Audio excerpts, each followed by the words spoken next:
Assalamualaikum warahmatullahi wabarakatuh. Perkenalkan nama saya Andri Prasetyo. Saya dari kelompok 2. Kami di sini akan mempresentasikan hasil PPT kami yang berjudul Pendapatan Nasional. Oke, sebelum lanjut, saya akan memperkenalkan anggota saya. Yang pertama ada Janjang Purnomo. Yang kedua ada Mahargiani Estuputri. Yang ketiga ada Rigen Rahayu. Yang keempat ada Zulira Marfaiza. Yang kelima ada Arya Dika Ferdiansyah. Yang keenam ada Tri Agustina. Oke, kita lanjut. Apa sih yang dibahas dalam PPT kali ini? Yang dibahas yaitu yang pertama pengertian pendapatan nasional, yang kedua adalah manfaat penghitungan pendapatan nasional, yang ketiga konsep pendapatan nasional, yang keempat metode penghitungan pendapatan nasional, dan yang terakhir yang kelima pendapatan per kapita. Oke, langsung saja kita ke pembahasan yang pertama tentang pengertian pendapatan nasional.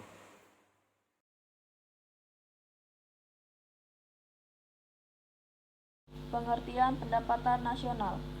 Pendapatan nasional adalah salah satu indikator untuk dapat mengukur lajunya tingkat pembangunan dan perkembangan kesejahteraan pada suatu negara dari waktu ke waktu. Pendapatan nasional biasanya dihitung dalam satu periode tertentu atau selama 1 tahun.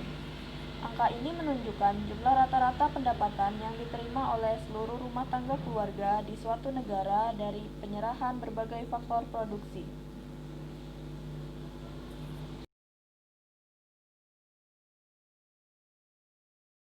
Manfaat perhitungan pendapatan nasional, yaitu mengetahui tingkat kemakmuran suatu negara, mengevaluasi kinerja perekonomian dalam skala tertentu, membandingkan kinerja ekonomi antar sektor, sebagai indikator kualitas hidup suatu negara, sebagai indikator perbandingan kualitas standar hidup satu negara dengan negara lain, sebagai ukuran dan perbandingan pertumbuhan ekonomi dan kekayaan antar negara, menghitung jumlah pendapatan negara, mengetahui keuntungan dan kerugian negara, mengetahui pengeluaran negara, mengetahui tingkat pertumbuhan ekonomi nasional, dan acuan analisis ekonomi.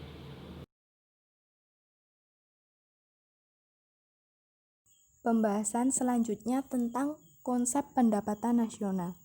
Konsep pendapatan nasional terdiri dari 6. Yang pertama, produk domestik bruto atau gross domestic product, sering disingkat dengan GDP, yaitu nilai seluruh produksi barang dan jasa yang dihasilkan oleh unit-unit produksi di suatu negara selama 1 tahun, baik oleh perusahaan nasional maupun perusahaan asing yang berada di negara tersebut. Jadi, GDP adalah pendapatan masyarakat dalam negeri ditambah pendapatan asing. Yang kedua adalah produk nasional bruto atau gross national product, sering disingkat dengan GNP, yaitu menghitung produk akhir yang dihasilkan oleh masyarakat negara tersebut ditambah dengan pendapatan atau produk yang dihasilkan oleh penduduk negara tersebut tapi yang bekerja di luar negeri, sehingga orang asing yang ada di negara tersebut tidak dihitung. Sebagai contoh GNP, orang Indonesia yang memproduksi tas di Malaysia, maka hasil produk tersebut termasuk dalam perhitungan GNP. Jika berdasarkan contoh pada GDP, hasil produk dari Toyota tidak dimasukkan dalam perhitungan GNP. Jika dirumuskan dari kesimpulan di atas, GNP memiliki 2 rumus. Yang pertama, GNP sama dengan pendapatan WNI di dalam negeri ditambah pendapatan WNI di luar negeri. Yang kedua, GNP sama dengan GDP dikurangi pendapatan WNA di dalam negeri ditambah pendapatan WNI di luar negeri. Halo teman, kita lanjutin yang nomor 3 ya. Nah, yang nomor 3 ini kita akan mempelajari tentang produk nasional neto atau Net National Product yang disingkat sebagai NNP. Nah, di sini untuk memperoleh produk nasional neto ini, itu nilai depresiasi tadi harus dikurangkan dari produk nasional bruto. Nah, angka-angka dalam produk nasional itu disebut bruto karena di dalamnya masih tercakup biaya produksi yang belum dipotong, yaitu penyusutan. Nah, ada nih rumusnya, gimana sih biar tahu eh, apa nilai NNP? Nah, rumusnya itu adalah NNP sama dengan GNP dikurangi depresiasinya.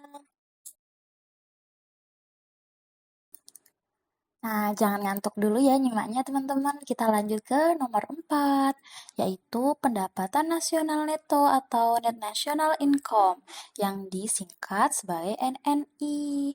Nah, gimana sih cara mengetahui besarnya NNI?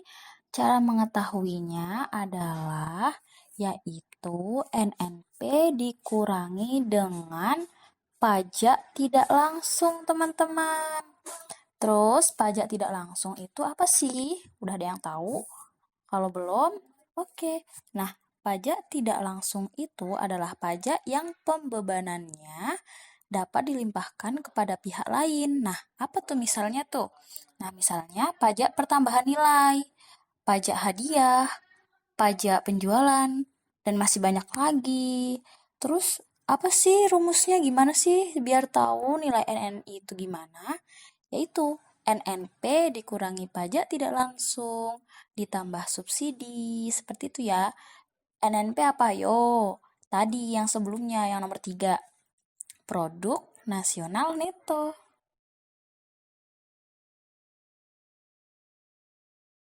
Oke, kita lanjut yang kelima, yaitu tentang pendapatan perorangan atau personal income atau disingkat PI. Pendapatan perorangan adalah seluruh pendapatan yang benar-benar diterima oleh masyarakat. Ya, untuk mengetahui pendapatan perorangan, kita bisa menggunakan rumus yang ada di PPT ini, yaitu pendapatan nasional neto dikurangin dalam kurung laba ditahan ditambah iuran jaminan sosial ditambah asuransi tutup kurung ditambah transfer payment. Laba ditahan itu apa? Laba ditahan adalah keuntungan yang tidak dibagi-bagikan. Sedangkan iuran jaminan sosial, misalnya tunjangan pendidikan, tunjangan kesehatan, dan masih banyak yang lain-lain. Sedangkan transfer payment adalah penerimaan-penerimaan yang bukan merupakan balas jasa produksi, melainkan diambil sebagian dari pendapatan nasional tahun lalu, seperti pembayaran dana pensiunan, tunjangan pengangguran, dan sebagainya.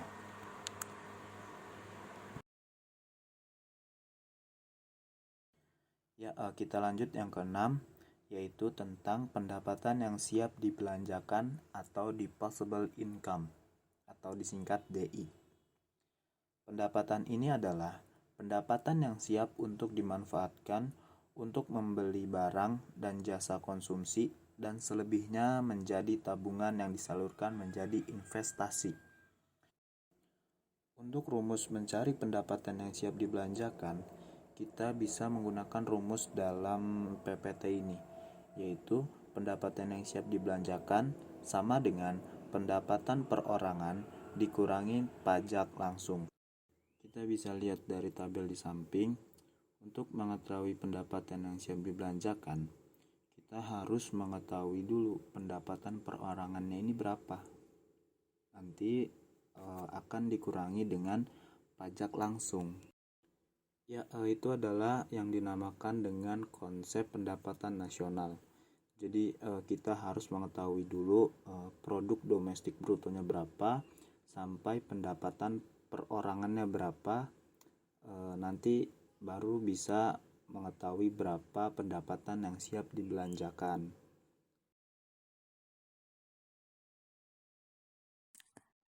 Teman-teman masih semangat nyimak nggak nih? Harus semangat dong. Di sini ada satu soal udah beserta pembahasannya. Jadi enak untuk dipelajarin ya. Ini soalnya itu diketahui GNP 100 triliun, depresiasi 5 triliun, pajak perseroan itu 8 triliun, laba yang tidak dibagi ada 2 triliun. Nah, tugasnya itu menghitung NNP dan NNI. Tadi yang udah dijelasin di nomor 3, di slide 3, dan di slide 4. Nah, pembahasannya itu NNP sama dengan apa? Ayo, tadi rumusnya GNP dikurang depresiasi. Nah, GNP-nya berapa? Tinggal masukin aja teman-teman, 100 triliun. Terus dikurang depresiasi. Nah, depresiasinya berapa? 5 triliun. Tinggal dikurangin aja, 100 triliun dikurang 5 triliun sama dengan 95 triliun. Gampang banget ya teman-teman, nggak ribet kok. Terus yang NNI-nya berapa? Apa tadi rumusnya? Nah, rumusnya itu ada NNP dikurang pajak tidak langsung. Nah, tinggal masukin juga NNP-nya kan yang barusan tuh yang di atas 95 triliun. Terus dikurang pajak tidak langsung. Berapa pajak tidak langsungnya? Pajak tidak langsungnya itu ada 10 triliun. Nah, dikurangin aja teman-teman. Ada 85 triliun. Jadi hasil NNP-nya itu 95 triliun, hasil NNI-nya 85 triliun. Oke, masih ada satu soal lagi yang berkaitan dengan konsep pendapatan nasional. Kalian juga bisa ikut mengerjakan di buku masing-masing. Nanti kita akan bahas di slide selanjutnya. Jika diketahui besarnya penghasilan WNI di dalam negeri sebesar 80 juta, penghasilan WNA di dalam negeri sebesar 20 juta, penghasilan WNA di luar negeri sebesar 50 juta, penghasilan WNI di luar negeri sebesar 30 juta, pajak tidak langsung sebesar 3 juta, penyusutan atau depresiasi sebesar 5 juta, dana sosial sebesar 2 juta, laba yang ditahan sebesar 10 juta, pajak perseroan sebesar 15 juta, transfer dari pemerintah sebesar 4 juta, dan pajak langsung sebesar 7 juta. Hitunglah besarnya GDP, GNP, NNP, PI, dan DI.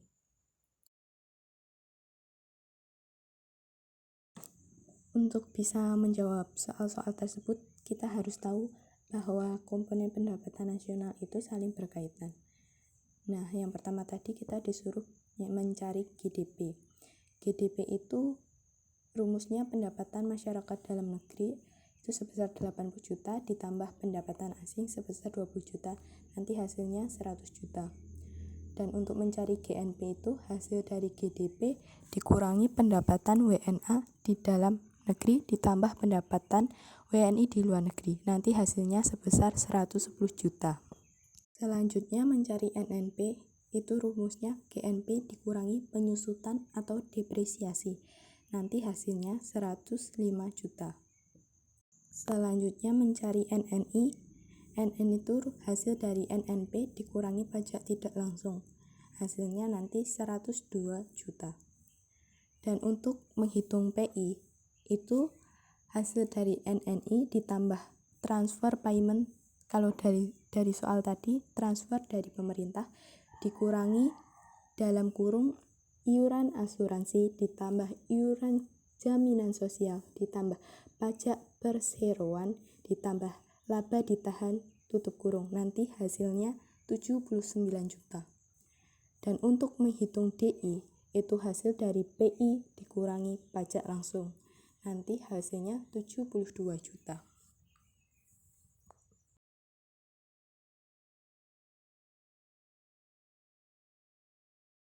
Metode penghitungan pendapatan nasional. 1. Pendekatan produksi.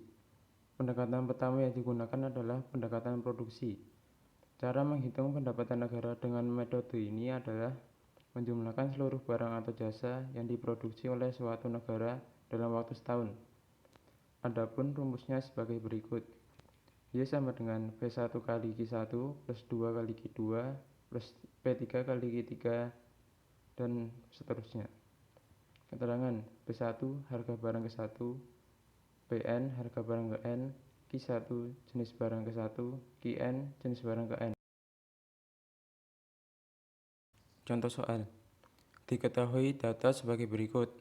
P1 7 miliar, Q1 5 miliar, P2 8 miliar, Q2 3 miliar. Hitunglah menggunakan metode pendekatan produksi. Y sama dengan P1 kali Q1 plus 2 kali Q2. Y sama dengan 7 miliar kali 5 miliar plus 8 miliar kali 3 miliar sama dengan 59 miliar. 2. Pendekatan pendapatan. Berdasarkan pendekatan pendapatan nasional dihitung dengan menjumlahkan seluruh pendapatan yang diterima masyarakat pemilik faktor produksi sebagai balas jasa yang mereka terima dalam proses produksi meliputi 1. Upah atau gaji, 2. Sewa, 3. Bunga, 4. Keuntungan. Jadi pendapatan nasional dihitung sebagai berikut. Y sama dengan W plus R plus I plus P. Keterangan Y sama dengan pendekatan nasional, R sama dengan pendapatan dari upah, gaji, dan lainnya, W pendapatan bersih dari sewa, I pendapatan dari bunga, P pendekatan dari keuntungan perusahaan dan usaha. Contoh soal. Diketahui data sebagai berikut. Sewa tanah 7 miliar, upah dan gaji 6 miliar, bunga modal 8 miliar, keuntungan 2 miliar. Hitunglah dengan metode pendekatan pendapatan. Y sama dengan W plus R plus I plus P. Y sama dengan 7 miliar plus 6 miliar plus 8 miliar plus 2 miliar sama dengan 23 miliar. Metode penghitungan pendapatan nasional yang ketiga yaitu melalui pendekatan pengeluaran atau expenditure approach. Metode ini dilakukan dengan cara menjumlahkan seluruh pengeluaran yang dilakukan oleh masyarakat dalam kegiatan ekonomi. Rumusnya yaitu Y sama dengan C plus I plus G plus X dikurangi M, di mana Y adalah pendapatan nasional, C adalah consumption atau konsumsi, I adalah investasi, G sama dengan government atau pengeluaran pemerintah, X sama dengan ekspor, dan M adalah impor. Contoh soalnya yaitu, diketahui data sebagai berikut. Pengeluaran konsumsi sama dengan 30 miliar. Investasi pengusaha sama dengan 20 miliar, ekspor 17M, impor 7M, pengeluaran pemerintah 15M. Hitunglah dengan pendekatan pengeluaran. Rumusnya tadi yaitu Y sama dengan C plus I plus G plus X dikurangi M sama dengan 30M ditambah 20M plus 15M plus 17M dikurangi 7M sama dengan 65M ditambah 10M. Hasilnya yaitu 75M.